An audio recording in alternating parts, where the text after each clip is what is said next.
خندان اگر نمی کنی گریان مکن مرا. آباد اگر نمی کنی ویران مکن مرا. خوشبخت اگر نمی کنی از بخت دم مزن. شادان اگر نمی کنی ویران مکن مرا. السلام علیکم بینندگان عزیز و گرامی قدر برنامه آفتاباران. با معنی های گرم و صمیمی برنامه نوبتی خویش را حسن آغاز می بخشیم. مهمان امروزه برنامه ما نامزد علم های فیلولوژی دوسنت دانشگاه دولتی خوجند به نام اکادمیک باباجان غفورов معلم باهر رجبوف هستند. خوش آمدید میگویم به برنامه آفتاباران. ما در برنامه امروزه نیز می‌خواستیم یکی از دردانه‌های استاد لایق را شرح و تفسیر بفرمایید تا از معناهای تا معناداری آن بینندگان گرامی ما واقف گردند. انتخاب ما خندان اگر نمی‌کنی گریان مکن مرا. می‌خواستم درباره مضمون مندرجه این غزل فکر و اندیشه‌های خود را می‌گفتید. استاد لایق شیرعلی واقعاً یکی از شاعران محسوب می‌یابند که در نیمه دومی عصر 20 با آفریدن آثار گرانبها مقام و منزلت زیاد پیدا کردند.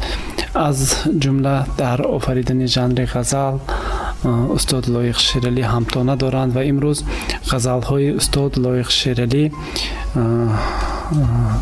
از جانب بسیار ادبیات شناسان و بسیار مثلا تحلیلگران بسیار دوستداران ادبیات مورد تحلیل و بررسی قرار گرفته است و غزلی که امروز مورد بررسی ما و شما قرار میگیرد من فکر میکنم که برای جامعه امروزی ما انشا شده باشد. چند عصر پیشتر مثلا صاحبم به همین مانند گفته بود گر قبیل ملال نیم گر قابل ملال نیم شاد کن مرا ویران اگر نمی کنی آباد کن مرا. این صاحب گفته بود. استاد لایق شیرعلی در پیروی غزل صاحب همین غزل خندان اگر نمی کنی گریان مکن مرا آباد اگر نمی کنی ویران مکن مرا را چی ایجاد کردند و یکی از محبوب ترین غزل ها در بین مردم پذیرفته شده است.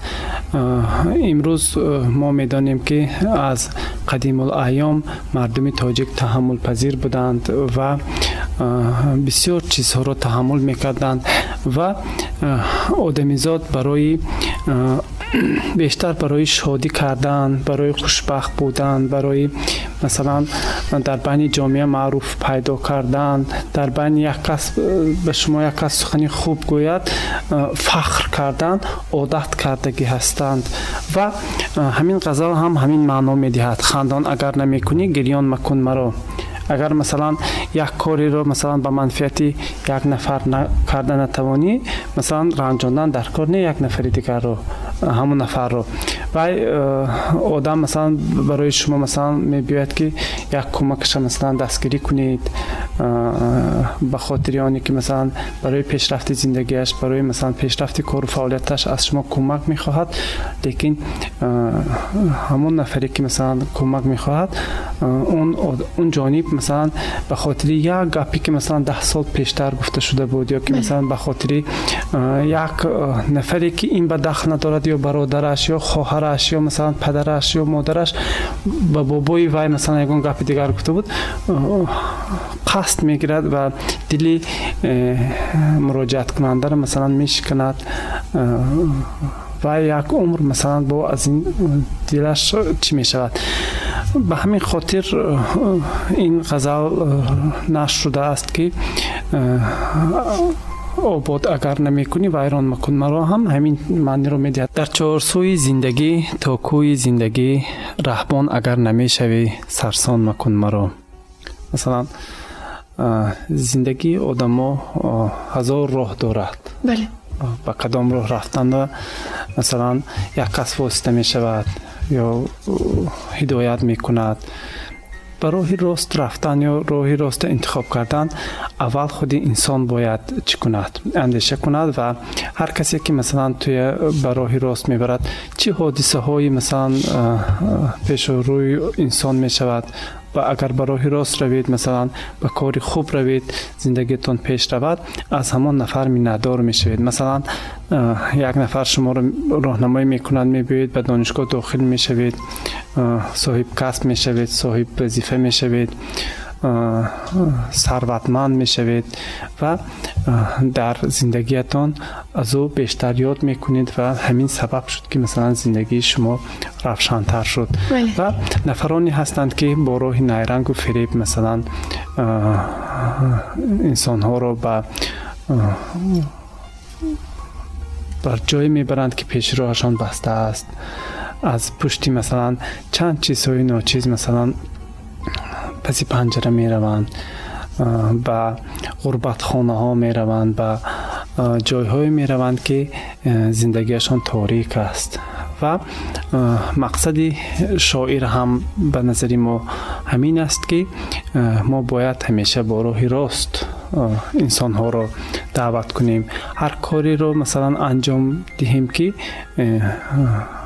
همان نفری که از ما کمک میپرسد راهی راست باشد و در زندگیش اینجا گفته است که از چارسوی زندگی تا کوی زندگی، از آغاز زندگی مثلا تا انجام زندگی، از همین روزگارش، از همین حیاتش از ما شاد باشد. تشکر زیاد. همین هست که در موردی که مثلا شعر یا غزل استاد لایق را قرائت میکنیم، حالان که خیلی سال گذشته است ولی می شود که با زمان حاضر مطابقت می کند. در همین غزل با زمان امروزه با امروز چه مطابقت دارد؟ غزل های استاد لایق شیرالی بیشتر و بسیارترش به زمان امروزه چی است؟ رایج است و در هر توی و معرکه ها، نشست ها، در شب نشینی ها، زادروز ها، به نظر من که به یگان بیت یا شعر استاد لایق گذرد. استاد لایق شیرالی در غزلشان، در همین غزل هم طوری معلوم است چی؟ زندگی را با چشم نیک میبینند. مثلا تمنیات های زیبا دارند در نگاشته هایشان و حیران دل نبوده یک لحظه خود به خود، با لاف و با گزافا حیران مکن مرا. مثلا با یک گپ و با یک چیزهایی که دروغ، امروز مثلا همون بیماری کووید 19 اثبات کرد، مثلا وهمش، واهمش، بعضی فکت های دروغ مردم مثلا به بیماری دچار کرد و این چیز علاقه به در خود امروزه است. این میگوید که استاد لایق جان تهی است از غم جانسوزی عاشقی، دست تهی تو این همه دستان مکن مرا. دنیا ندیده وعده دنیا مده به من، دریا ندیده تشنه طوفان مکن مرا. خواستگارها مثلا به نزد به دختر خواستگاری میرن، میگن که پسر ما امریکا میرفته است، حالا که مثلا و یگان بار امریکای ندیده است. با وعده و با دروغ مثلا راضی میکنند دختر به خانه میبرن، اقلا نمونن که در دانشگاه رفته تحصیلش ادامه دهد. یا که مثلا هزار مثال ها بیاریم اگر در یک غزل استاد لایق شیرالی کم است. لیکن مسئله های حیاتی، مسئله هایی که امروز در زندگی ما و شما روبرو میشین، در هر مصرع های استاد لایق شیرالی دچار شدن ممکن است. من وقتی که غزل های استاد لایق شیرالی رو قرائت میکنم یا که مطالعه میکنم، فکر میکنم که برای من بخشیده شده است یا برای نزدیکان من بخشیده شده است و هر معنی، هر چی مصرع های استاد لایق شیرالی در زندگی من شعار است و من از همین غزلی که امروز اینجا مورد بررسی قرار گرفت فکر میکنم که یگان کلمه یا عباره مشکل فهم نبود و همش برای خلق آفریده شده است و یکی از سبب‌های دوستداری خلق یا جانبداری خلق از اشعار لایق شیرالی این هم از بسیار هم مرکب است لیکن برای خلق فهمو است. مثلا آفریدن این گونه غزل ها برای یک شاعر آسان نیست یا نبود و فکر میکنم که هر یک غزل استاد لایق شلیلی، هر یک مصرع استاد لایق شلیلی معنی های زیاد دارد و برای زندگی جوانان چی مساعدت میکند. تشکر زیاد. واقعا هر نفر از روی تخیل اندیشه آن رو درک میکند، ولی شرح و تفسیر شما باز آن معناهایی که خواننده عادی آن رو نمیفهمد امکانیت میدهد که من از معناهای دامنه‌دار و پوشیده آن واقف گردن. ولی میخواستیم باز صحبت رو در مورد هنر شاعری لایق رو مثلا در این غزل چگونه بها میدهید؟ در همین مورد اندیشه های خود رو بیان میکردید. غزل استاد لایق شلیلی بسیار با هنری بالا نوشته شده است. در غزل طوری چی کردیم کلمه های مرکب وجود ندارد. غزل استاد لایق شلیلی در دایره صنعت های بدیعی نوشته شده است. در اینجا چندین صنعت های بدیعی هم به مشاهده می رسد. اینچنین در قالب وزن اجرا شده است. خود استاد لایق شلیلی که بیشتر در قالب شعری سنتی ایجاد میکردند، کلمه های بسیار هم زبان زده، بسیار هم شیرین، مثلا گریان، نالان، نبینید خیلی پای هم زیبا آمدن، یا که حیران، دستان، طوفان. این کلمه های در غزل استاد لایق شلیلی بهانه دارند. بسیار کلمه های مثلا هم ساده و هم مثلا فهمیشی عاموی دارند. و یکی از بردی استاد لایق شلیلی در آفریدن غزل همین است که استاد لایق شلیلی بیشتر لغت های کتاب های لغت بسیار میخواندند و همین آثار شاهنامه استاد ابوالقاسم فردوسی را با قلم خوانده هر یک کلمه عبارش شرح میدادند. و یکی از بردی استاد لایق شلیلی این همین است که استاد لایق شلیلی در آفریدن اشعارشان بسیار کلمه های زیبا و روان و صاف و تاجیکی را استفاده می بردند. و من فکر میکنم که هر یک خواننده، هر یک شنونده اشعار لایق شلیلی از همین غزل بهره زیاد میبردارد و یک حافظ هم این غزل را به نظرم به شکل سرود در آورده است و الکی من فکر میکنم که این زبان زده است. مردم از هر یک کلمه، هر یک عباره، هر یک مصرع این شعر برای زندگیشان چی استفاده میبرند. تشکر زیاد.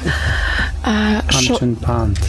تشکر. شاعر فکر خود را در این غزل مثلا چگونه جنبست میکند؟ درباره میخواستم حسن مقطع فکر و اندیشه های خود را بیان میکند. آخرین مصرع استاد لایق شلیلی در این غزل گفتگی است که دنیا ندیده وعده دنیا مده به من، دریا ندیده تشنه طوفان مکن مرا. میبینید که امیدواری مثلا خیلی چیزی وزنین است. یک چیز امیدوار میکنید و مثلا چی نمیکنید، به امیدش نمیرسید، یا که وعده میدهید که فلان کار اجرا میکنید ولی به وعدهش وفا نمیکنید، یا مثلا یک چیزی دیگر مثلا شما باید و یا بنیاد کنید لیکن به جای بنیاد کردن ویران میکنید. دلشکستگی، پیام دلشکستگی در این غزل بیان می شود، انعکاس می یابد. لیکن همچون پند باید ما این چیزها را استفاده بریم. مثلا خوشبخت اگر نمی کنی از بخت دم مزن، شادان اگر نمی کنی نالان مکن مرا. یعنی که خرسند اگر نکنی گریان نکن. همون фарзандатми вай масалан шогирдатми ёки масалан ҳамкоратми ҳамсабақатми ҳамсафаратми бояд мо аз баски мардуми тоҷик таҳаммулпазир аст бисёр ин чизҳоро таҳаммул карда омадем лекин аз ҷиҳати дигар ба мардуми тоҷик ин кор намезебад бадиҳо намезебад мо бояд ҳамеша бо роҳи рост бо хандаву шодӣ бо хурсандӣ бо масалан дилрабоӣ бо масалан дасти кӯмак расонидан ба якдигар чӣ кунем зиндагӣ ба сар барем мақсади шоирам ҳамин аст ин ғазал як ғазали пандомӯз аст аз ин бисёр маъниҳои дигар масалан мисолҳои ҳаётӣ овардан мумкин аст ва ман бо ёри дигар фикр мекунам ки хонанда худаш қизоват мекунад бале яъне ки ин ғазал низ барои тарбия намудани инсони комил таъсири хеле калон дорад албатта ташаккури зиёд барои суҳбати гарму самимӣ ва шарҳу тафсири пурмаъно ки бинандагони гиромии мо аз маъноҳои доманадори ин ғазал низ ба худ маъноҳои навро гирифтанд ва мехостем дар барномаҳои оянда низ бо суҳбати гарму самимӣ меҳмони барномаи Офтобборон гардед. Хуш омадед ба барномаи мо. ташаккур. ошиқи рӯи сафеду чашми тобони туам, ошиқи лабрези гулафшони туам, дар дили ман ишқи шӯрангезат оташ мезанад, хонаат обод эй ҷон, хона вайрони туам. дар ҳамин ҷо фурсати барномаи Офтобборон ба охир расид. то ҳафтаи оянда хайру хуш мекунем. саломату сарбуланд бимонед. хайр азизон.